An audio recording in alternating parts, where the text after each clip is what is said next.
Welcome to Move with Sivine. Today we're doing upper body strength, and I want to be clear about what that means. We are not chasing soreness. We're not trying to exhaust the muscles into submission. We're building intelligent, functional strength in the arms, chest, and back that supports your posture, protects your joints, and makes everything you do in daily life easier. You will need light and heavy weights, 1 to 2 kilos, water bottles, things like that, and a resistance band. So let's go. Shoulder warm up, arm circles. Going backwards for 8 circles.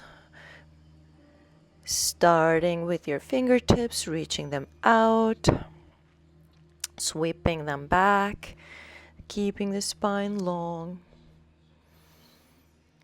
And 8 circles coming forward, same way. Generous, feel the full circumference of the shoulder joint waking up.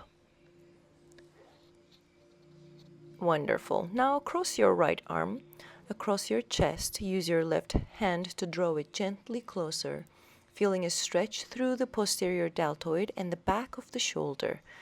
You can hold it here for about 3 breaths. Less or more is up to you. You can rest your head to one side, release.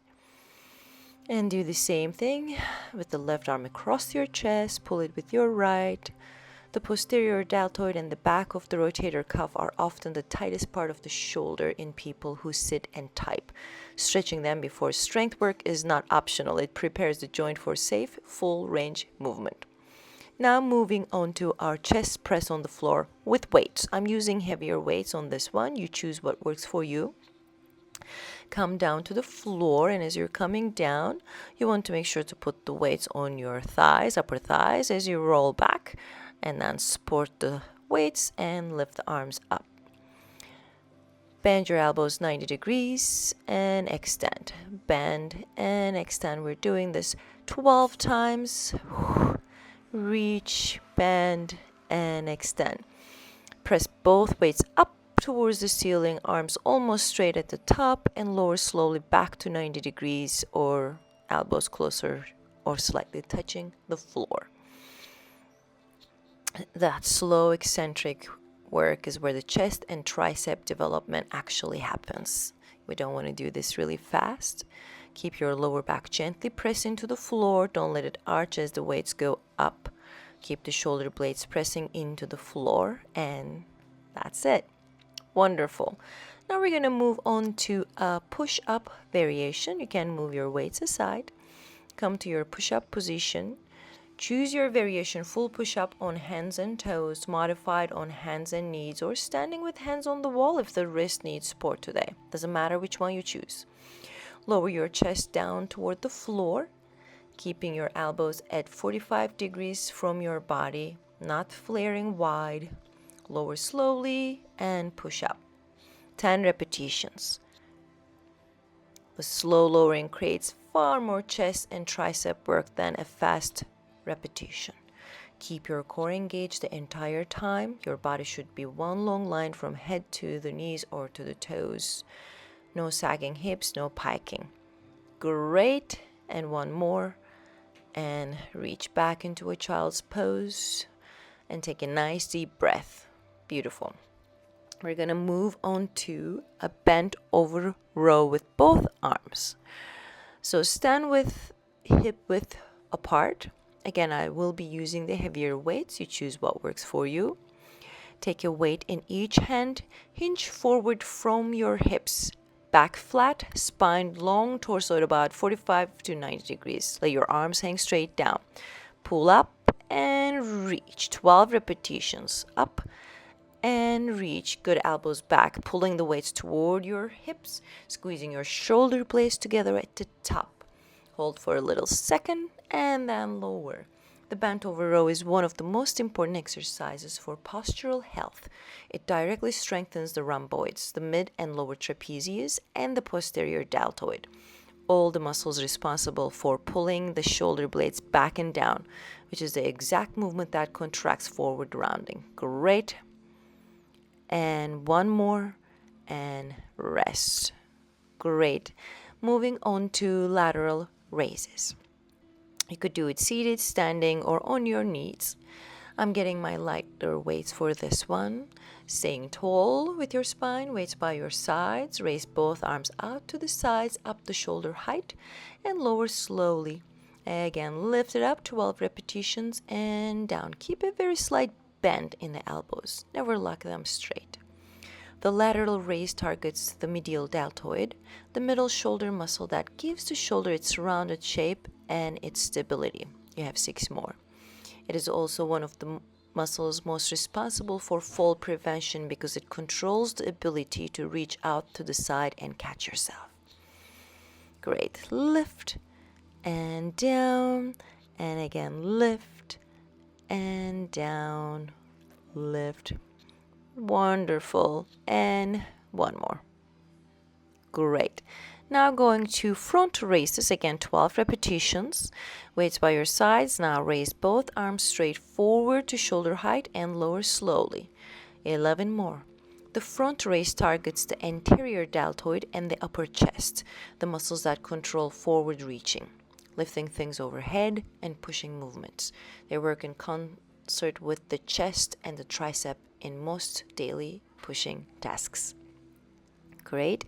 Keep the core braced so your lower back doesn't arch as the arms rise up.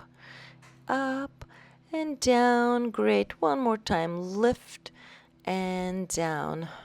Wonderful work. No swinging and rest. Great. So we're going to move on to a tricep kickback with weights. For these, I'm going to get a little lighter than my heavier weights. You choose what works for you. I like that I have these weights that I can move the weights on and off of them. So I get one weight that worth multiple weights. So again, we're going to hinge forward from the hips. Same position as the bent over row. Right weight in your right hand and same. So bend the elbows 90 degrees and kick back and down, kick back and down. 12 total in repetition. So you have 8 more. Tricep kickback. Isolate tricep brachii, the muscle at the back of the upper arm. The tricep is activated in almost every pushing movement and is one of the primary muscles that gives the upper arm its tone and definition. Keeping the arm fixed and still is the key. So make sure that elbow does not go up and down. And last one. And rest. Wonderful. Now we're going to go to overhead tricep extension. For that, I am putting all the weights back to my one weight and just going to use one of them. You could do the same weights you've just used on each arm or go lower in weight or higher, whatever works for you. Seated or standing. And you're going to lift the arms over the head and you're going to bend it behind you from the elbows and extend. 10 times. Bend it and reach up.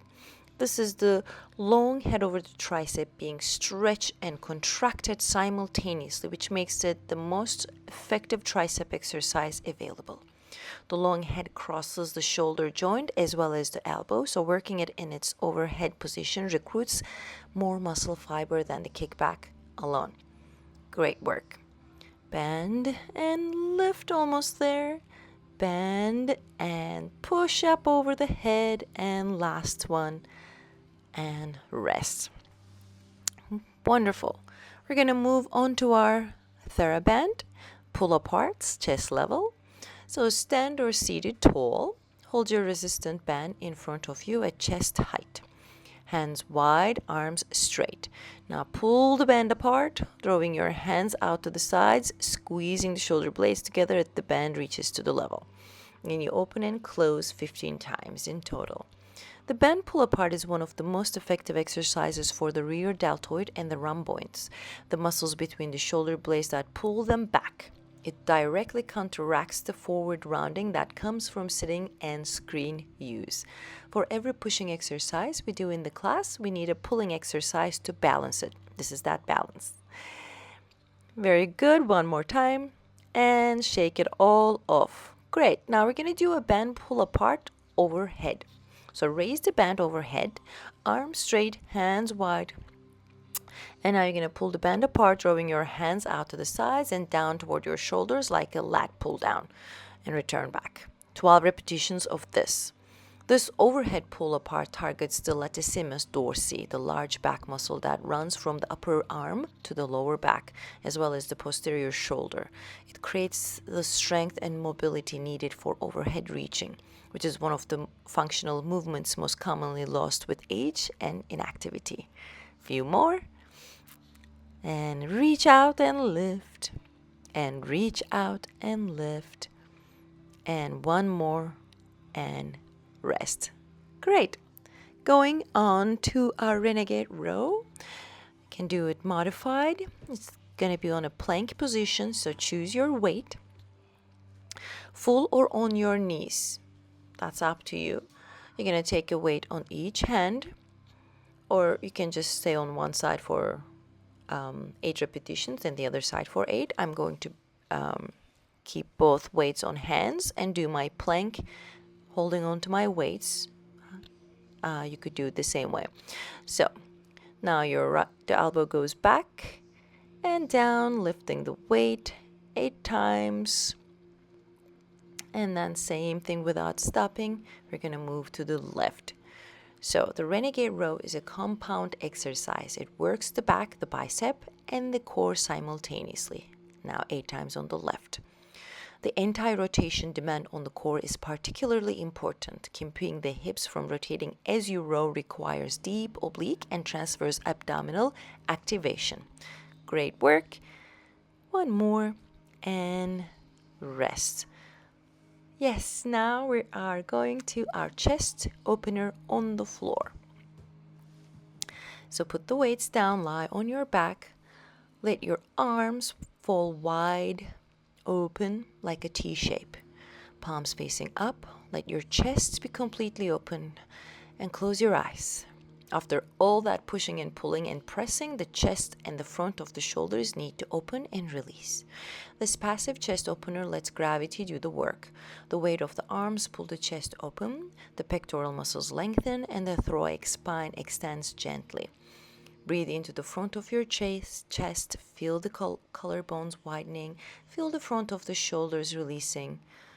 Stay here for 6 to 8 breaths. Let this be completely effortless. And once you're done with that, we're going to go into a child's pose with arm reach. So when you're ready, come to child's pose, hips back toward the heels, arms reaching forward as far as they'll go. Press your palms gently into the mat. Now reach your fingertips actively forward while sinking your chest down towards the floor. 3 to 5 breaths here.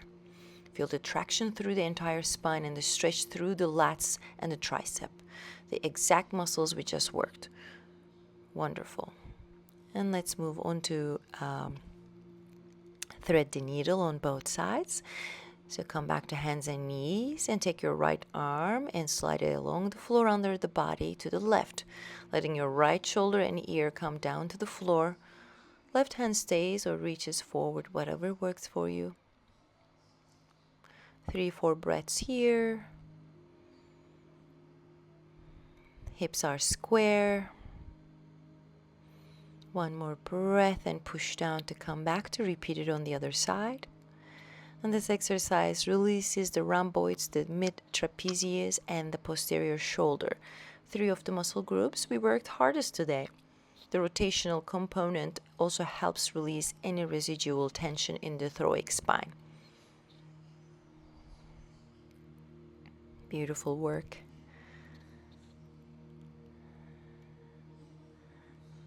And we are coming to our last Shavasana. Lie down on your back, legs long, arms by your sides, palms up, close your eyes. Feel the upper body resting, feel the arms heavy, feel the chest open and broad, feel the back muscles soft and released. Just give your upper body a complete, intelligent workout. The chest, back, shoulders, arms, all of it. And your posture, your strength, and your daily ease of movement will reflect that consistently over time.